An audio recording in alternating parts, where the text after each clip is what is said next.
Hello and welcome viewers.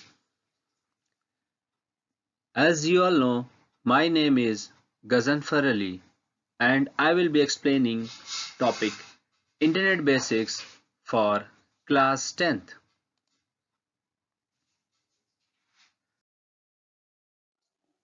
A web portal is a specially designed website that brings information from diverse sources like emails, online forums, and search engines together in a uniform way.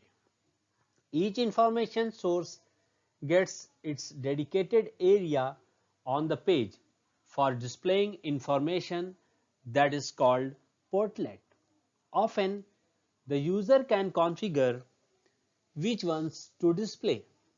A portal may use a search engine, that is API or application programming interface, to permit user to search intranet contents as opposed to extranet content by restricting which domain may be searched.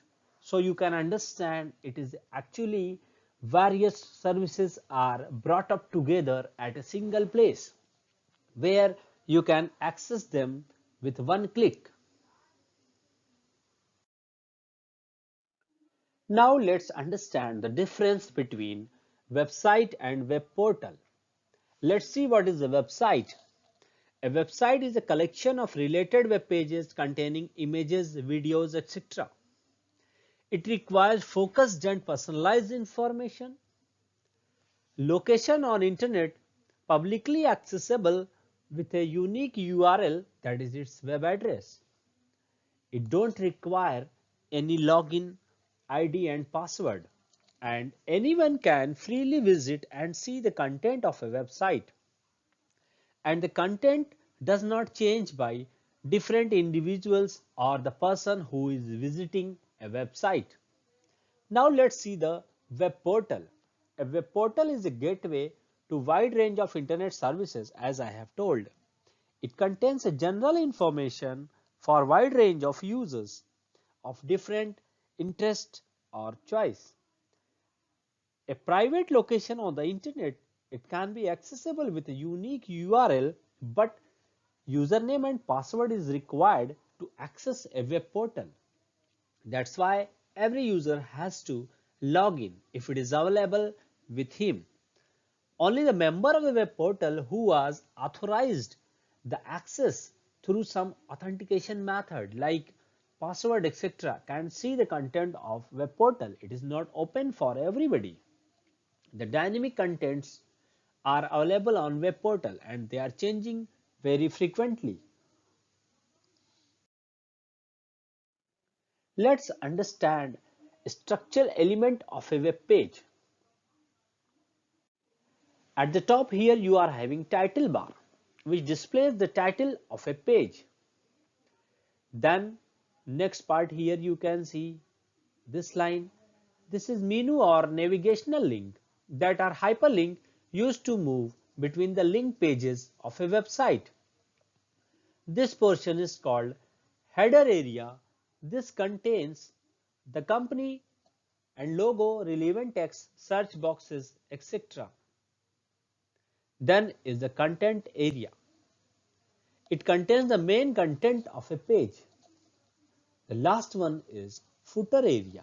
It contains a copyright notice, website contact informations, and privacy statements. Let's understand how a web page is accessed by the user. A user makes request to the web browser for any web page. User types the URL on the web browser like Internet Explorer, Mozilla Firefox, etc. Web browser sends that request to the web server and web server tries to find out where that web page is stored, and then it searches for the web page on the main server, and then that web page is received by the web server and web server passes the web page to the web browser, and then that web browser displays the page on its screen. Like you can see various web browser, Mozilla Firefox, Internet Explorer, etc. and user can see the web page. What is URL? Uniform Resource Locator. A URL is term of web address. It is a reference to web resources that specifies its location on the computer network and a mechanism for retrieving it. Like anybody can have its own address and address of different people of different families are different. Like anybody may be having its address in a city, then first we'll search out for the country, then state, then city. It is like that. And every address is unique. You can see a URL example http www example.com /index.html, which indicates a protocol which is also known as HTTP Hypertext Transfer Protocol. Then host name is www and file name is here index.html. This is the schema. You can see what type of service is used, like in the example HTTP service is used. Then after that user info, that is here we are using example, and then host name you can see and the port where it is stored. Sometimes paths are also there like index.html. Let's understand what is HTML. Let's start with full form of HTML, Hypertext Markup Language. So HTML stands for a programming language which is used for writing the content of the web pages. HTML elements are the building blocks of HTML pages. HTML elements are represented by various tags which are enclosed in this angle bracket. Let's see what is hypertext. Hypertext is a text displayed on the computer or other electronic devices with references, hyperlinks to the other text the reader can immediately access.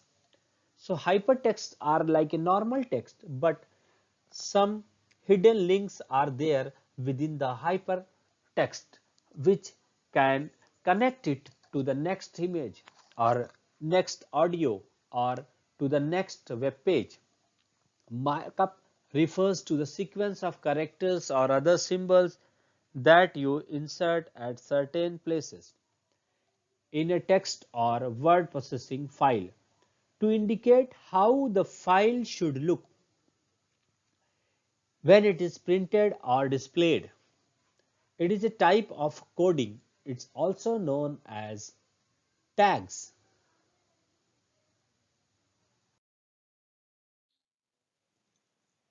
Let's understand protocol. A protocol is a standard set of rules that allow electronic devices to communicate with each other. These rules include what type of data may be transmitted, what commands are used to send and receive data, how the data transferred are confirmed. Various protocols are there that are used for transmission of data across the internet. Let's see the protocol TCP/IP. TCP stands for Transmission Control Protocol and IP for Internet Protocol. Internet works with the help of these two protocols. TCP is the underlying communication language of the internet. In base term, TCP allows one computer to talk to another computer via the internet through complying packets of data and sending them to the right location.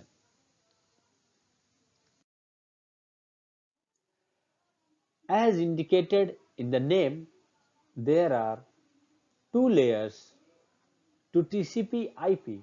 The top layer TCP is responsible for talking large amount of data, complying it into packet and sending them on their way to be received by a fellow TCP layer, which turns the packet into used information, data.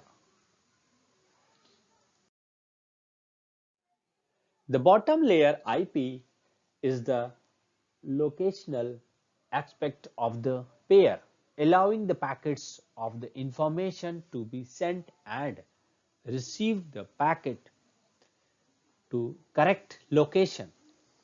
If you think about IP in the term of map, the IP layer serves as a packet GPS to find the correct destination.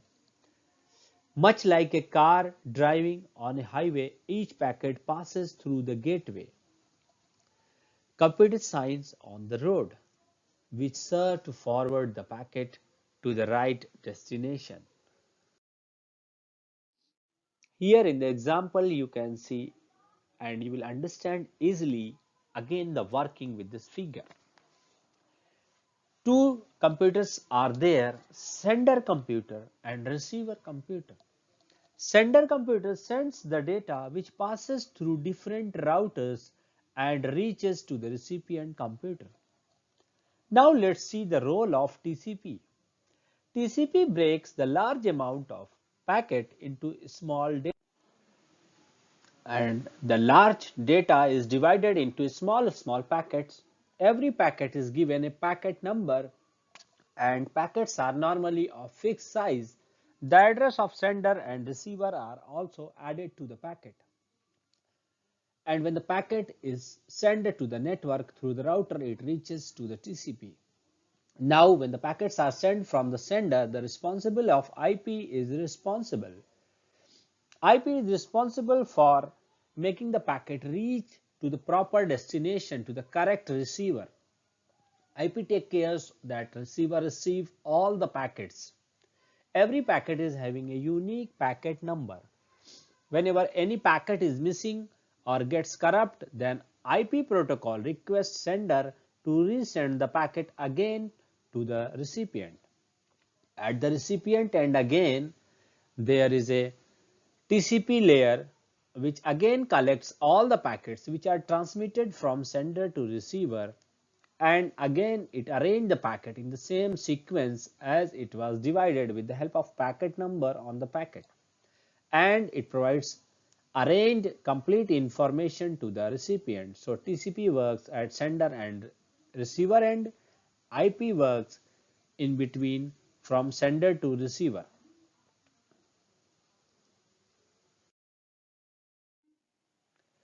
Now let's understand the difference between HTTP and HTTPS. You may be seeing when you are accessing any website, then at the beginning this sometimes HTTP comes and sometime with HTTPS comes. This lock you can notice here on the screen.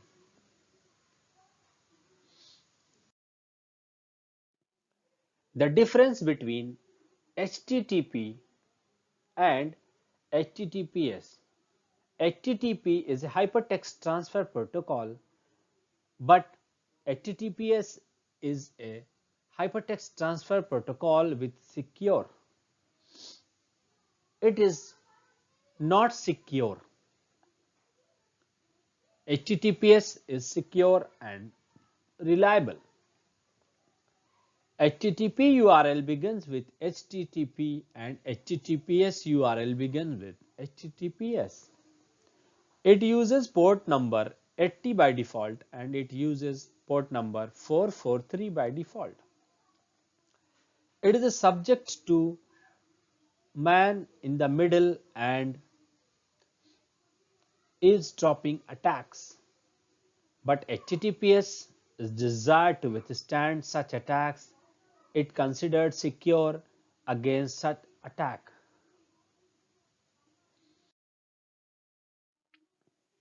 So a normal HTTP protocol is secure by SSL layer, that is secure socket layer, which protects and encrypts the information sent across the internet, and you get a secure transfer protocol that is known as HTTPS.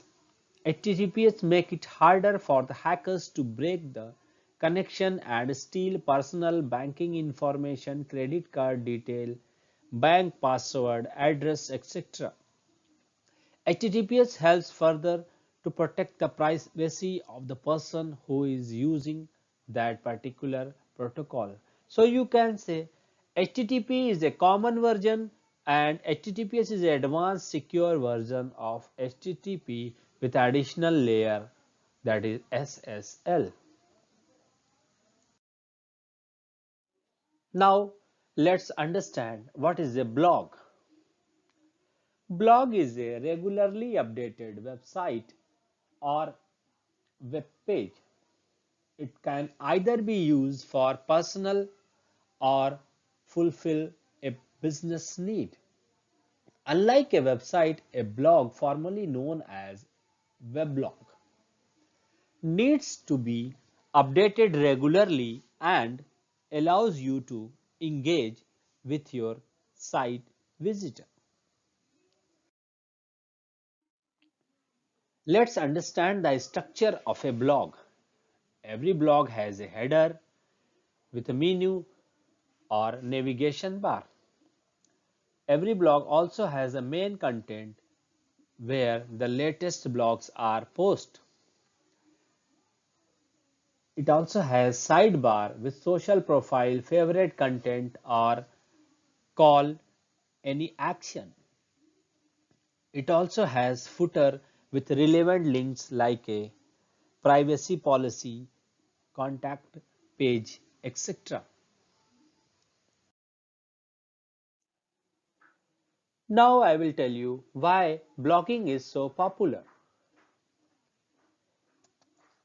It became a mainstream source of information. Though blogging companies keep client and customer up to date with the help of this blog. Though a blog visitor can comment and interact with you or your band, you can learn money also through the blogging. Very easily a user can make or earn money with the blogging. Let's see newsgroup. A newsgroup is a discussion about a particular subject consisting of notes written to a central internet site and redistributed through Usenet, a worldwide network of news discussion groups. Usenet uses NNTP, Network News Transfer Protocol, to transfer the data between the different users of newsgroup. You can see here there are different news groups like news group related to computer, related to humanity, miscellaneous news group, news of world, different parts, and various other news groups are available like scientific, social, chatting, etc.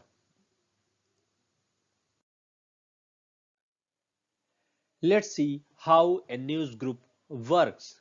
A user from its own computer loads any news information story on the news group, and when the news group is getting that particular story, then other user can access the same story or same news from the news group and they gets benefited. Likewise, another user can also update news group from their story or news or anything.